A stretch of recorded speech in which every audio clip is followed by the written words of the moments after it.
Hi, everyone. Welcome to Think in English, the channel for learners who want to speak English with more confidence and fluency. I'm Sarah, and I'm here to help you think in English and speak more naturally, step by step, day to day. I only ask you for 5 minutes of focus, and at the end of this video, you will notice how your English is being unlocked.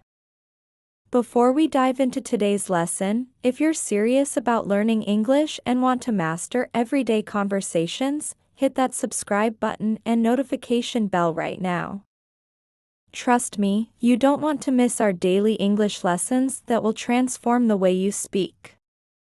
Today, we're going to learn something super important: how to express your feelings in English. You know those moments when you want to tell someone how you feel, but the words just don't come out? Well, that's about to change.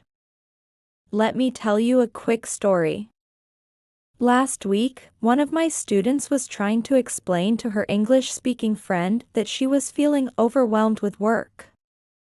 But all she could say was, I, bad.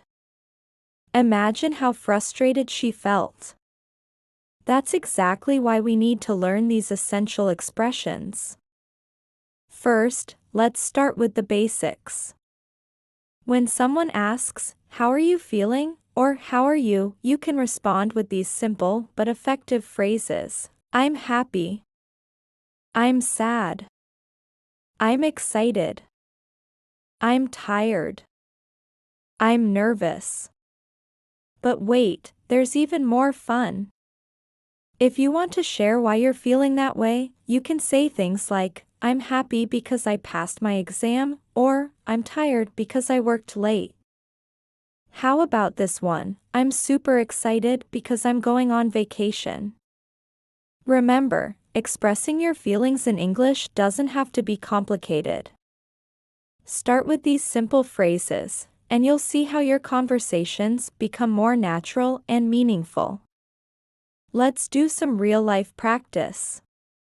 Imagine you're meeting a friend for coffee.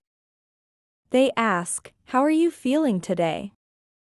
What would you say? Take a moment to think about it. Got your answer? Perfect. Here's a pro tip. Your tone of voice is just as important as the words you use.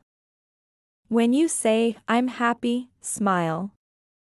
When you say, I'm tired, let your voice sound a bit lower.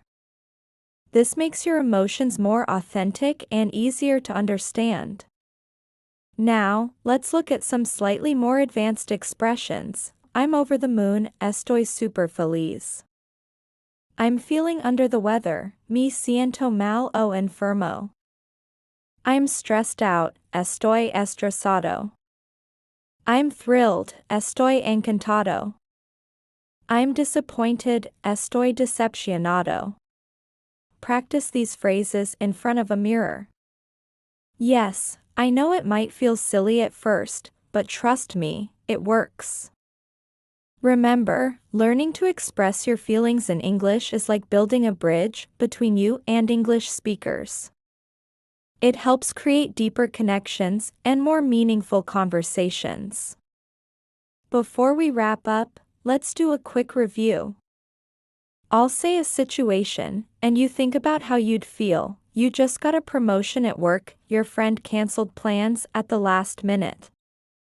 You're about to go on stage for a presentation, you just finished a long workout, you're meeting someone new for the first time. How would you express your feelings in each situation? Leave it in the comments. Pause the video and practice. Fantastic work today. You're now equipped with the basic tools to express your feelings in English. Remember, practice makes perfect, so use these phrases whenever you can. If you found this lesson helpful, don't forget to give it a big thumbs up. And hey, if you haven't already, click that subscribe button and notification bell to join our amazing English learning community. We post new lessons every week to help you become fluent in English. Have questions? Drop them in the comments below.